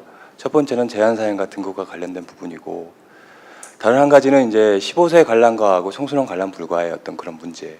왜냐하면 15세 관람가 같은 경우에는 현행법상 이제 보호자 동반 시에는 그 기준 나이에 도달하지 않는 자도 관람이 가능하기 때문에 초등학생도 관람이 가능하거든요. 그렇기 때문에 15세 관람가 등급을 받는 경우하고 청소년 관람가 등급을 받는 경우에는 굉장히 영화의 어떤 상업성이라든지 이런 거에 굉장히 많은 영향을 주기 때문에 뭐 일부 영화에 대해서 이제 뭐 그런 등급을 이제 15세 관람가 등급을 신청했는데 청소년 관람 등급을 결정을 하게 되면은 많은 이런 것들이 또 언론을 통해서 말씀이 되고 왜 등급 분류가 이렇게 일관성이 없느냐 이런 주장을 좀 많이 하시는 부분이 있고요. 제한사행가 부분은 이제 아시다시피 이제 제한사행관이 지금 없지 않습니까? 제한사행관이 없기 때문에 제한사행급을 등급을 결정하는 거는 조금 표현의 자유를 지나치게 제한하는 게 아니냐 이렇게 이제 말씀을 하시기 때문에 이제 두 가지 정도로 이제 부분이 이루어진다고 보고요. 이명 감독님께서 말씀을 주셨다시피 그 부분에 대해서도 위원회 자체에서도 고민을 하고 있는 부분이고요. 근데 이제 기본적으로는 이제 그렇습니다. 그게 이제 뭐 등급 분류라는 게 숫자가 많은다 그래갖고 뭐 좋은 결과가 나오는 건 아닌 것 같고, 영국 같은 경우에는 2명이서 등급 분류를 하지만 우리는 지금 등급 분류를 7명이서 하거든요. 그런데도 뭐 그런 부분이 일어나지 않은 거 보면 좀 사회적인 뭐 신뢰라든가 이런 부분에 대해서도 좀 어려움이 좀 있는 것 같기도 하고요.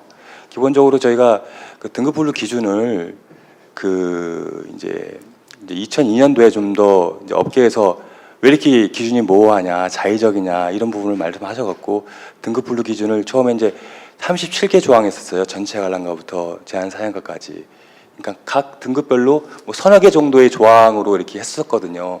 그리고 그 조항을 적용하고 기준을 해석하는 거는 등급분류위원회에 맡겼는데 너무 업계에서 그런 부분들이 말씀이 많으셔서 저희가 이거 117개 조항으로 한 4배 정도로 이렇게 등급분류 조항을 좀 세분을 했었거든요.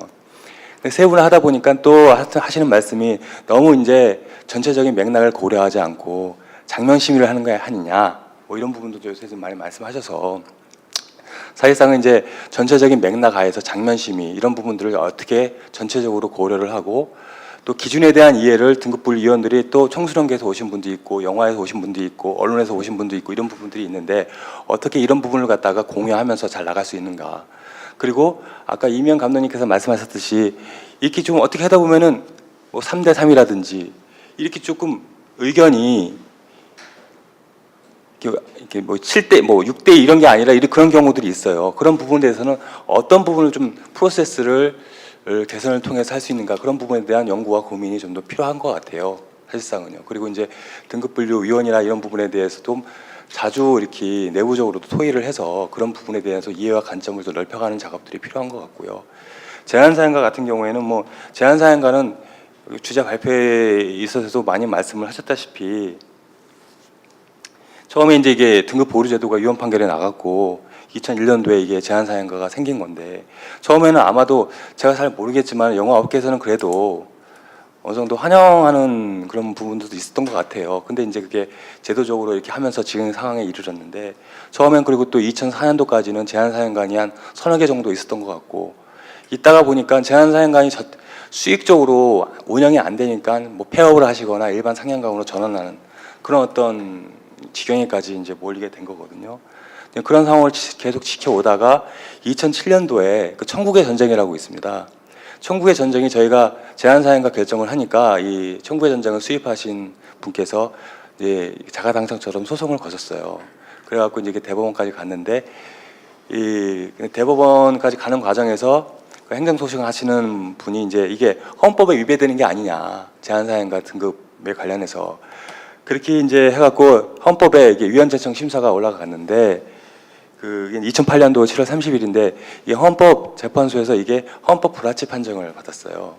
근데 이제 이게 헌법 불합치 판정이 제안사연가 제도 자체가 위헌인 게 아니라 제안사연가 등급이 뭔지 구체적으로 정의하지 않았기 때문에 이게 헌법상의 명확성의 원칙하고 포괄 위배 원칙을 위배되겠다 그래갖고 제안사연가 등급이 헌법 불합치 판정을 받아갖고 그 이후에 국회에서 2009년도에 국회의원분들이 또 이런 부분에 대해서 두세 개 정도 의원 입법을 내셨어요. 그래서 그 2009년도에 법률이 보완이 돼갖고 제안사연가 등급을 좀 구체적으로 명확히 규정하는 방식으로 해갖고 이제 헌법재판소에 이제 어떤 그런 부분들을 치유하는 방식으로 지금까지 이어져 오는 거고요.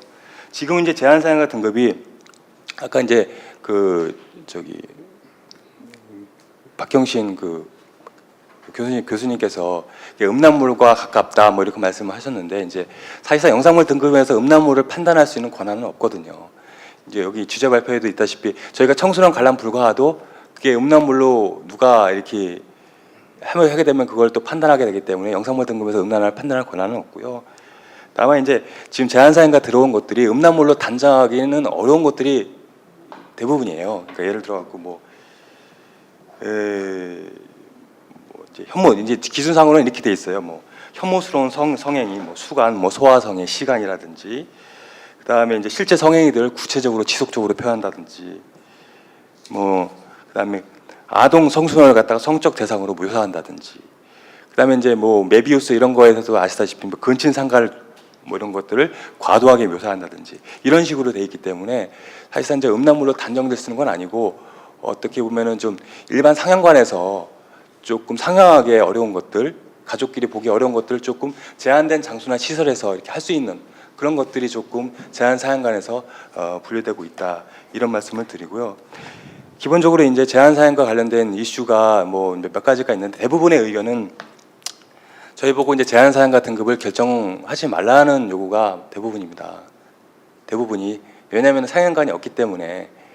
근데 이제 사실상 저희는 법적으로 등급 분류를 시행하는 기구이기 때문에 또 법에서 어떤 내용에 있어서는 제안사연가 등급으로 결정하라는 기준이 제시가 되어 있고 또 등급도 존재하고 있는 거기 때문에 어떤 영화가 들어왔을 때 그 기준에 해당이 되면은 제안사연가 결정으로 할 수밖에 없다. 그런 말씀을 좀 드리고요. 다만 이제 그렇습니다. 제한사항과 등급에 대한 그 일부 조항을 봤을 때 교수님께서도 말씀하셨다시피 이 조항끼리 그 모순되거나 충돌하는 부분이 있습니다. 그래서 제한사항 간의 어떤 그 실효적인 조치를 가능하지 않는 어떤 그런 부분들이 있기 때문에 저희들도 제한사항과 부분이 개선이 되어야 한다는 부분에 대해서는 이의가 없습니다. 예. 왜냐하면 어쨌든 간에 제한사항과 때문에 저희 영상물 등급원에서 계속 이런 부분에 대한 어떤 말씀들이 나오기 때문에 그런 부분들이 조금 합리적으로 개선됐으면 좋겠고요. 그런 부분에 대한 해결책 이런 부분들은 조금 출구 모색 이런 것들이 좀 더 필요해서 좀 다양한 논의와 의견 수렴을 통해서 좀 해결이 됐으면 하는 게 저희 생각입니다. 예, 고생하셨습니다. 듣고 싶은 건 그거인 것 같아요. 그러니까 영등이 내부에서도 지금 어떤 개선점들이 필요하다라고 느끼고 계신다라고 이야기하셨고, 그래서 모색해야 된다라고 말씀하셨으니, 그러면 어떻게 개선해야 되는가에 대한 것들을 물론 외부에서도 이야기 계속 하고 있지만 영등이가 내부에서 일단 좀 주체적으로 그것들을 가시적으로 좀 준비를 하시고, 그리고 그걸 외화시켜서 포럼이든 뭐든 이런 자리들을 만들어서 오히려 이런 외부에서가 아니라 영등이 내부에서 그런 자리를 먼저 만들면은 얼마나 사람들이 더 좋아하고 더 적극적으로 의견을 개진할까. 왜 그런 것들을 이렇게 바깥에서 계속 이야기가 나올 때 이렇게 꼭 이렇게 굉장히 방어적으로 이야기를 할 수밖에 없는가, 계속해서 좀 그런 약간의 좀 아쉬움이 있고, 아마 다음에는 영등이에서 그런 자리들 그리고 대안들 정책들을 좀 마련하지 않으실까라는 생각이 드는데요. 일단 여기서 몇 가지 토픽들이 좀 나온 것 같습니다. 대안을 비롯해서. 근데 지금 너무 오랫동안 지금 한 자리에 계시기 때문에 조금 힘드실 것 같고요. 잠시 한 4시 정도까지 화장실 좀 다녀오시고 종합토론으로 들어가는 게 어떨까 싶은데 어떠실까요?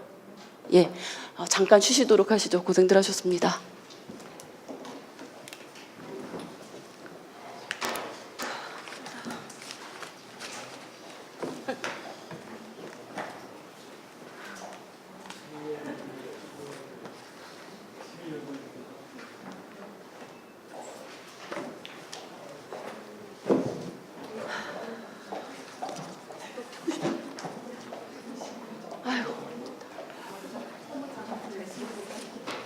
이게 마치는 시간이 어떻게 돼 있어요? 제한은 없다고 하는데요. 뭐 한 4시 반 정도까지 5시까지 할 건 없고.